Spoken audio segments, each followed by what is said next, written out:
My friends, is this the most mysterious hole on the entirety of the Nintendo 64?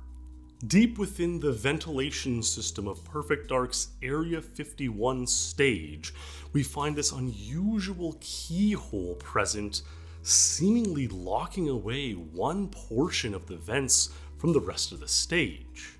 But what could lay beyond this keyhole?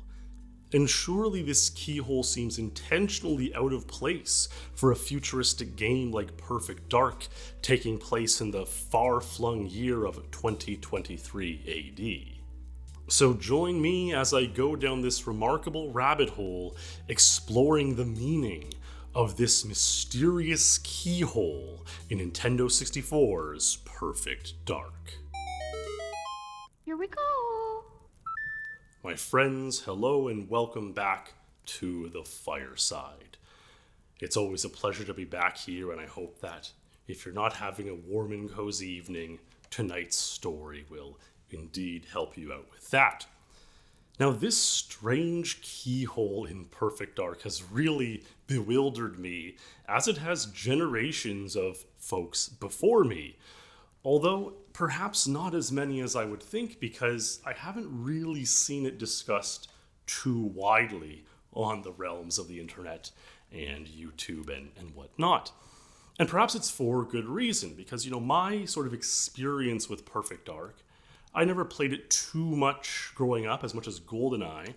And so I learned about Perfect Dark mostly through speedrunning. Perfect Dark and GoldenEye speedrunning kind of go hand in hand through the rankings on theelite.net. And very early in the speedrunning of Perfect Dark did we learn that you would really not have to enter these ventilation shafts in Area 51 as originally intended by the developers. You could just make noise and lure a guard or a scientist to open a certain door, as is the case in much of speedrunning, But the intended way to play Perfect Dark's Area 51, especially the rescue stage, the middle of the three stages, is that at one point on the hardest difficulty, Perfect Agent, you would have to gain entry to the sort of dressing room or labs locker room where the scientist keeps their uniform, and you use it as a disguise to progress with the mission. And you slowly would crawl up through the vents, and this is where you would actually see the one of many cheese structures, or perhaps a full slice of cheese that is hidden on all the stages of Perfect Dark. And if you really looked deeply in, you would see, the ventilation seems to continue over to the left. This is a bit strange. And then if you were to revisit the stage with, say, the fireside weapon using cheats, or even at some angles investigating further with the X-ray function, you would notice, there's this one section of ventilation over here that appears to have a keyhole shape. Now that's certainly strange, but as you're playing through the game at first and learning, how to explore and what to do, it might kind of fall to the back of your mind. And you cannot access the cheese nor the keyhole further along because you fall right through as intended into the locker rooms and carry on with the mission. But it's certainly something that you would note as a first-time player of this game and maybe ponder throughout the ages if there was anything more to it. And that's led me to where we are today. Now, I was first alerted to this watching a video by a fella, Slippy Slides, who investigates all sorts of out of bounds and camera trickery in these classic video games. And so he was able to get a very good up close view of this keyhole. And it really strikes you as odd because a large sort of key to unlock a keyhole is not really something you see in Perfect Dark. It is something you see in, say, other rare games. Like, to me, it's stuck out immediately as being similar to Diddy Kong Racing, where you have those extra, battle sort of games unlocking in areas in Diddy Kong Racing when you find the giant key on a stage in the game. And it really did not make sense in the context of Perfect Dark.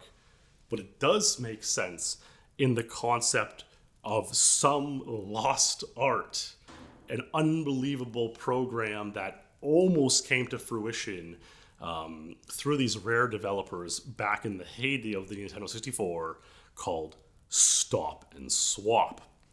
And now this immediately struck me as something having to do with Stop N Swop. And that's where I really started going down this rabbit hole, wondering exactly, could this have been a lost and discarded feature of Stop N Swop?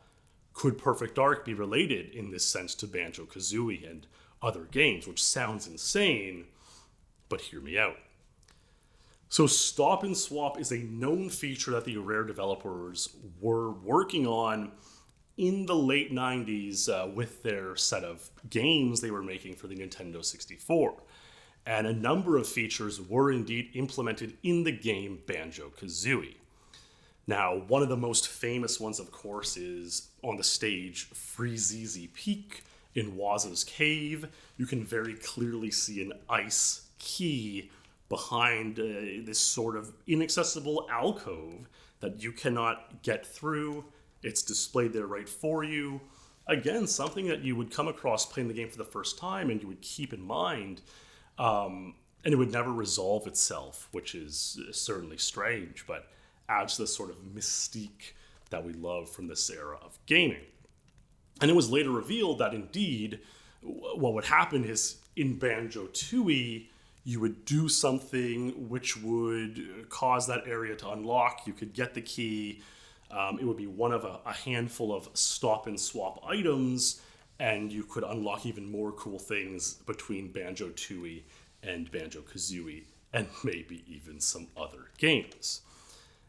Now, this is known, it's true, but it was discarded. And it was discarded for probably a good reason. Because the intended way at the time for Stop N Swop data to be exchanged between games was not between, say, a memory pack in the controller or some kind of save file, or, today it would be trivially easy to do this with your gaming account in the cloud. You would just sign in across games. It would know, okay, you unlocked this thing in one game, now it's going to unlock this thing in this other game.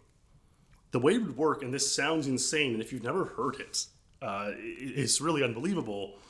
You would be playing, say, Banjo Kazooie, or Tooie, or another game. You would unlock some sort of secret, some cutscene, and then you have 10 seconds to do this. And this is because the original Nintendo 64s had 10-second memory. I kind of view it as random access memory that goes away after a little bit of time. I'm not the most technically savvy with these things, so please do let me know. But the console would be on, the cartridge would be in, you could rip out, say, Banjo Kazooie, and put in another rare game, say Perfect Dark. You would have 10 seconds to do this while the console was powered on, and Perfect Dark would start up. And now if you unlocked what you had to unlock for Stop N Swop, it would now be activated in say, Perfect Dark or Tooie or DK64 or who knows. And we truly do not know the full extent of this. Who knows exactly what would be unlocked? Now, one could imagine a huge amount of problems with this. I had a console, probably this console, my whole life, that was not very resilient. You hear a lot of people have these amazing consoles that can fall off like a ledge and they're still playing in the intense Mario Party games or whatever. My console was not like that, and so it would never be able to withstand pulling a cartridge out and putting it back in. But apparently some of these consoles could very well do that, and the memory, sputtering about through the console would allow you to transfer data between games, which sounds unbelievable, and the Rare developers knew this, but Nintendo realized, this is not really going to be viable. It's not going to be a good method to transfer data across games for everybody. We need to scrap this, and eventually they did. And especially the sort of second generation of Nintendo 64 consoles, that 10-second random memory went down to 1 second. And so 1 second is a much shorter frame of time to like pull out a game, put one in, and like hope that the memory transferred over. This is a very difficult task to perform. I am reminded though of a childhood story that I found unbelievable when it was told to me as a young lad, but now knowing about this, it makes more sense. So a friend of mine told me, and we were probably like 12 years old at the time, so early 2000s, that he was playing Ocarina of Time, and it was a friend's cartridge, and the friend like had to leave all of a sudden after school, and so he rushed in, ripped out the cart, and ran out the door. Lo and behold, my friend was still able for a few seconds to play Ocarina of Time, albeit slow and laggy and strange, but like he was able to move Link and do stuff in game.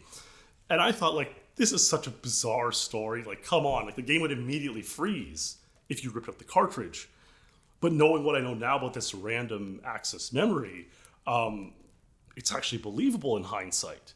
And I kind of love those stories where it doesn't make any sense at the time, but then you realize, like, maybe there was actually something to it after all those years. The point being this, and the whole Stop N Swop journey is simply unbelievable and strange. There's a fantastic documentary on YouTube by a fellow by the name Ben Rye. I'm going to link that in the description. It's 2 hours long if you want to know all the items and all the potential uses.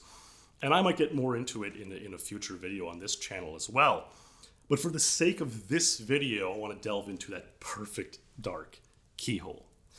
Now, to me, knowing what I've learned about Stop N Swop, I thought, okay, surely this must have been a thing where you unlock something in Banjo Kazooie or Tooie, you rip out the cart, you pull in Perfect Dark, and voila, through the magic of these geniuses working at Rare and the random memory transfers, you would now have a key in Perfect Dark, which would unlock this keyhole and reward you with some kind of reward.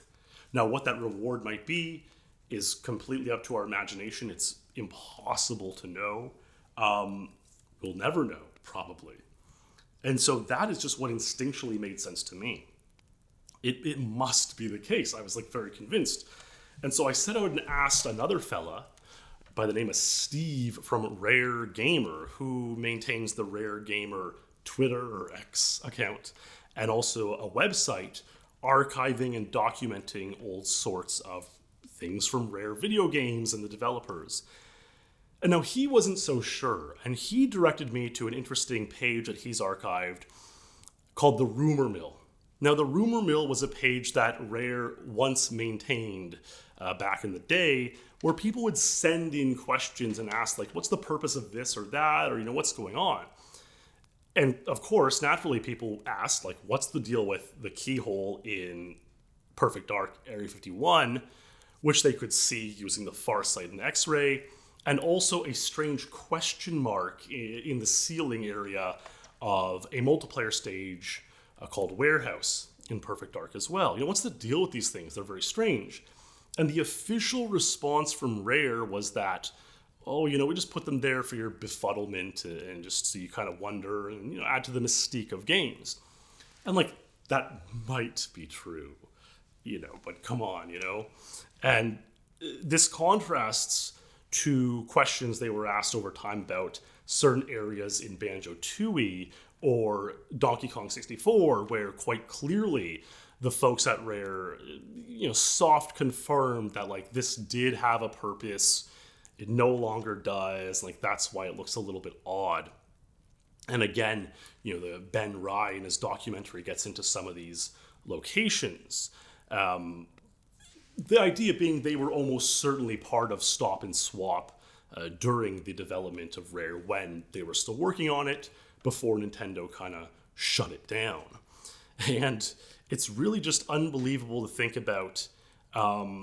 But this idea that the official word from Rare back then was that, it was sort of implemented in Banjo Tooie and Donkey Kong 64 before it had to be scrapped. but never confirming that it also took place in Perfect Dark. That too, Steve from Rare Gamer, who I certainly consider probably the foremost expert on this all, was enough for him to be unsure if the Keyhole really had to do something with Stop and Swap. But personally, for the spirit of excitement and mystique, I like to strongly believe that it does. And even though, the Stop and Swap program exchange between these cartridges was scrapped by the time of Perfect Dark's release, it's not impossible that, one person working on the game knew about it and put it in, or even maybe one of the Texture developers was, sent an email saying, hey, put like this keyhole here and I'll tell you about it later, and kind of forgot about it or whatever. Obviously, there's nothing there now. There's no magic to be performed there to unlock some insane item. But I wonder, what if? And of course, the people who know about Stop and Swap, we wonder, what if there was this unbelievable exchange where you'd be playing Perfect Dark and unlock something and put in Banjo Kazooie to unlock something and then unlock something else and put in Donkey Kong 64 and all that stuff. And who knows? And even the Rare developers never knew exactly what was planned, what items would be unlocked, what secrets would reveal themselves, because it was never finished and it was, a scrapped project from the Nintendo overlords relatively early on. But one part, for the sake of my own entertainment, that I want to ponder is this idea that, this was quite an ornate process. It would require having numerous cartridges developed by Rare. What if, say, the item you unlocked in Perfect Dark was a super powerful, unbelievable item, maybe some sort of golden firearm, maybe some sort of combat boost that slowed down any mission anywhere. And maybe it was, imagine a case where it wasn't even considered a cheat. It was just something you unlocked in the game, like you unlock a new level or a multiplayer stage or whatever. How would that have impacted speedrunning? The world that I've spent so much time in and examining, especially when it comes to Perfect Dark. And that is really a deep thing to ponder, how substantially so many things could be different if this one thing came to fruition. Now, it's quite a huge thing, and it really just hits you that these Rare developers were so far ahead of their time, like unbelievably ahead of their time, trying to transfer memory, just the carts and the consoles back and forth, 10 seconds to, get the memory from one game to another. Again, nowadays, this would be trivial. Your Steam account or your Epic Games account, would have all that. And it would probably, you'd see a DLC-ification of it all. You'd probably have to pay and all that. To some extent, you had to pay, in this regard by owning or having access to all of the cartridges, but even so. And at the end of the day, I truly believe and want to believe that this Keyhole in Perfect Dark, in all my years that we spent speedrunning and interacting with the community, it would rarely get brought up. And yet there's this whole world of these, more specifically Rare fans and architecture of gaming explorers that knew exactly about it, and the secrets that it may have revealed at one time, or at least the conception of these secrets, is something that truly fascinates me and that I cannot help but ponder on a fine night like tonight.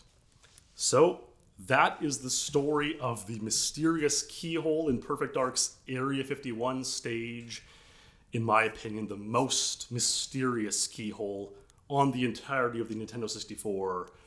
Perhaps the most mysterious hole in all of Nintendo.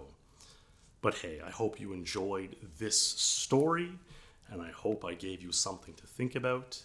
Thank you for watching, my friends, and I will see you next time by the fireside.